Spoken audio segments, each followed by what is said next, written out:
warahmatullahi wabarakatuh. Waalaikumsalam warahmatullahi wabarakatuh. Perkenalkan, saya Swati dari SMA Negeri 1 Giriwarto, CGP Angkatan 4 Kabupaten Wonogiri. Di sini saya akan mengungkap kasus ya dari tugas modul 3 tentang kasus yang mungkin sering kita hadapi di sekolah kita masing-masing. Sebelumnya saya akan bacakan kasus yang akan kami bedah ya bersama Ibu Ika Puspitasari, teman saya ini dari SMA Negeri 1 Giriwarto. Terima kasih Bu Ika sudah membersamai saya untuk menyelesaikan tugas saya ini. Sami-sami. Saya mengambil studi kasus 3 ya. Saya bacakan secara lengkap untuk kasus 3. Anda adalah guru pelajaran bahasa Indonesia di SMA Karakter Mulia. 4 hari lagi adalah hari pembagian rapot semester 1. Sebelumnya semua guru telah menyerahkan daftar nilai murid-murid pada pelajaran yang diampunya pada kepala sekolah Ibu Rusdiana.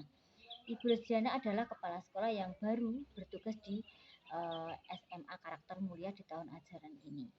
Hari ini Ibu Rusdiana mengadakan rapat guru. Ia membuka pertemuan dengan berterima kasih atas kerjasama para guru dalam mengajar murid-murid selama 1 semester ini dan juga telah mengumpulkan nilai rapot dengan tepat waktu.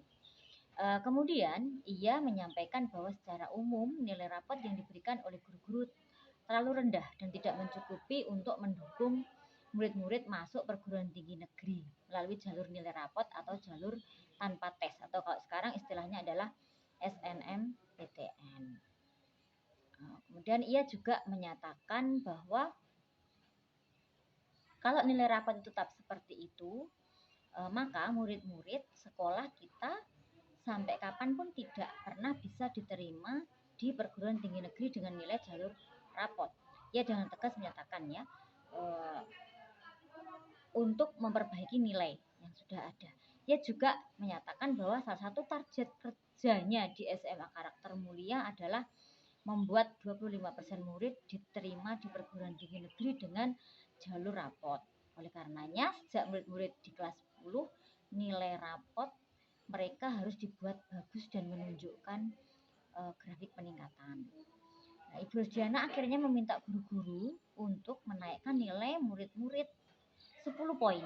Maka bila nilai murid 70 maka akan menjadi 80 dan seterusnya demi membantu masa depan mereka dan juga demi nama baik sekolah agar kepercayaan masyarakat meningkat bila banyak murid-murid sekolah yang diterima di perguruan tinggi negeri dengan jalur nilai rapot.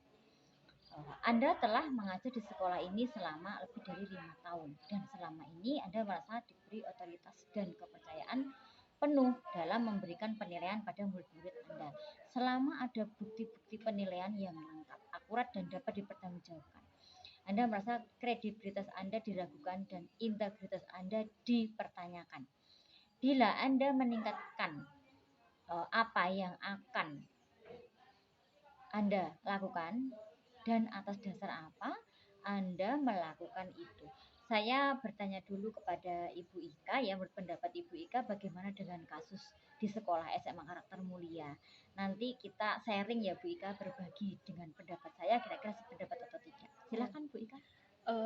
Keputusan yang saya ambil di dalam kasus ini nggih, saya berpikiran sependapat sama Ibu Kepala Sekolah. Kenapa saya sependapat dengan beliau? Karena saya mikirnya gini, masa depan anak itu tergantung di sekolah tersebut. Jika kita tidak meng-markup atau menaikkan nilai rapot, nanti anak-anak tidak bisa masuk ke perguruan tinggi negeri. Sedangkan mungkin itu adalah salah satu cita-cita anak tersebut. Jika kita tidak membantu, intinya sedikit banyak kita juga menghambat cita-cita anak tersebut. Jadi di sini kalau pendapat saya setuju dengan pendapat Ibu Rusdiana untuk menaikkan nilai anak tersebut dengan pertimbangan yang pertama yaitu tadi kita membantu untuk anak tersebut mencapai cita-cita. Yang kedua, selain itu kita juga bisa membantu untuk perkembangan sekolah karena jika kita mendapatkan kepercayaan banyak dari masyarakat, insya Allah nanti lama-kelamaan sekolah akan semakin berkembang. Tetapi jika masyarakat sudah tidak percaya karena tidak ada yang bisa masuk perguruan tinggi, nanti lama-kelamaan sekolah tersebut akan kehilangan kepercayaan dan akan susah mendapatkan siswa. Menurut saya seperti itu, Bu. Terima kasih banyak Bu Ika ya, pendapatnya luar biasa ya. Jadi kalau Bu Ika menurut kepala sekolah Ibu Rusdiana bahwa kita harus meningkatkan nilai dari anak-anak tersebut supaya mereka banyak yang diterima di PTN karena ini menyangkut kredibilitas sekolah juga ya, karena kalau banyak yang diterima otomatis kepercayaan meningkat, tapi kalau banyak anak yang tidak diterima di perguruan tinggi negeri berarti akan menurunkan kepercayaan masyarakat. Seperti itu pendapatnya Bu Ika. Terima kasih Bu Ika. Kemudian yang selanjutnya mungkin Bu Ika berpendapat seperti itu, ada prinsip yang menjadi landasan berpikir Bu Ika mengambil keputusan dengan mengikuti keputusan Ibu Kepala Sekolah. Kenapa saya berpendapat seperti itu? Ini berpikir berbasis hasil akhir ditentukan dengan konsekuensi atau hasil dari suatu tindakan. Jadi apapun yang kita lakukan, apapun keputusan kita itu pasti akan memberikan konsekuensi. Sama halnya kita mengambil keputusan untuk menaikkan nilai anak. Nah, itu konsekuensinya. Yang pertama memang kita melanggar aturan yang sudah ada, yang selama ini kita laksanakan, akan tetapi konsekuensi yang lain kita akan mendapatkan kepercayaan dan kita juga akan mempunyai rasa bangga sudah bisa menghantarkan anak-anak untuk mencapai cita-cita yang mereka inginkan. Kan seperti itu. Ya, terima kasih Bu Ika ya untuk pendapatnya ya. Jadi pengambilan keputusan Bu Ika tadi dengan mengikuti program dari Ibu Kepala Sekolah meningkatkan nilai adalah berpikir berbasis hasil akhir. Jadi ditentukan dari konsekuensi atau hasil dari suatu tindakan. Jadi mengambil tindakan dan meningkatkan nilai karena melihat nilai anak-anak yang tidak cukup untuk bisa masuk ke perguruan tinggi negeri. Seperti itu. Ya, terima kasih. Untuk pengambilan keputusan Bu Ika bagus ya, karena mengikuti dari Ibu Kepala Sekolah. Kemudian kalau menurut pendapat saya berpikirnya adalah berpikir berbasis peraturan sekolah. Jadi kalau peraturan sekolah itu ya nilai berdasarkan KKM seperti itu ya Bu ya. Jadi kalau KKM-nya 70 ya 70, di bawah 70 berarti ya harus remedi misalkan, dan tidak ada nilai yang harus dinaikkan. Kalau saya seperti itu. Mungkin kita berbeda ya Bu Ika ya pendapat kita, tapi tidak masalah karena memang pengambilan keputusan itu memang harus kita kita share di sini ya, dan kita tidak harus memaksakan. Maksudnya pengambilan keputusan ya keputusan Bu Ika seperti itu, keputusan saya seperti ini, itu berbeda-beda itu adalah hal yang wajar ya, tidak harus sama seperti itu. Kemudian kalau menurut pandangan saya ya dan Bu Ika tadi ya tentang perbedaan pendapat kami, karena memang pengambilan keputusan itu adalah berdasarkan pendapat dari hati nurani kita masing-masing. Jadi kalau saya masih berprinsip pada peraturan bahwa nilai itu berdasarkan KKM, kalau tidak KKM ya tidak, seperti itu. Dan mungkin juga dengan idealisme, kalau anak-anak itu didongkrak istilahnya ya, kalau istilah Jawa itu didongkrak, dinaikkan ya, terus mereka akan dimanjakan dengan nilai ya, dan akhirnya mutu ya, mungkin ya kualitas dari pembelajaran atau pendidikan di Indonesia itu mungkin akan menjadi turun gitu ya.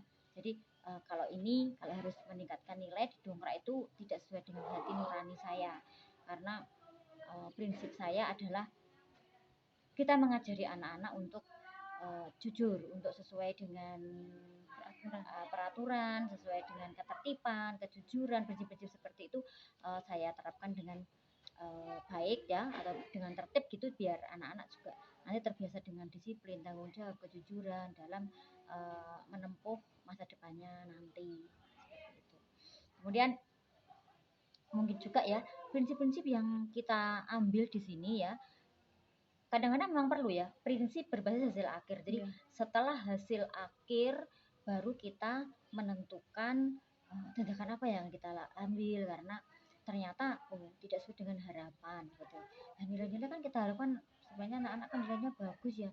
Kita juga sudah bahkan ulangan-ulangan sudah dari di remedi, sudah tugas-tugas. tugas-tugas, ya didongkrak dengan tugas-tugas terusnya. Kenapa kok nilainya masih jauh dari harapan untuk bisa masuk ke perguruan tinggi negeri seperti itu. Jadi mungkin memang ada beberapa cara untuk pengambilan keputusan, untuk berpikir cara pengambilan keputusan, yaitu berpikir berdasarkan hasil akhir, berpikir berdasarkan peraturan ya. Jadi ini juga tergantung pribadi masing-masing lah ya gitu. Nanti mungkin dalam dia suatu sekolah, di satu lembaga, mungkin juga kita bisa matchingkan atau kita kolaborasikan ya bagaimana keputusan yang terbaik seperti itu. Kemudian ada beberapa faktor yang menentukan pendapat saya, kenapa saya berpikir untuk tetap bertahan pada nilai yang ada ya, tidak berdasarkan pada keputusan yang diambil oleh kepala sekolah untuk menaikkan nilai.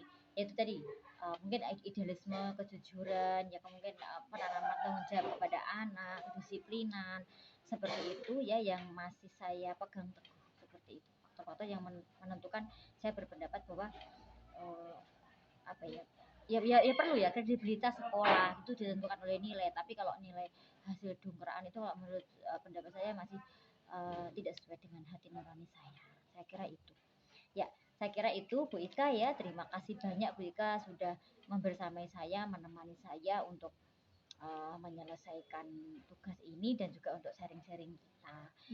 Mungkin Sama-sama. suatu saat saya akan memerlukan atau akan saya ajak ya Bu Ika untuk berkolaborasi lagi, untuk berdiskusi lagi, untuk sharing lagi tentang prinsip-prinsip pembelajaran, prinsip pengambilan keputusan, tentang bagaimana memajukan pembelajaran pendidikan khususnya di SMA Negeri 1 Girimarto dan umumnya di Kabupaten Wonogiri dan juga di Indonesia. Saya kira cukup dari saya, kurang lebihnya mohon maaf.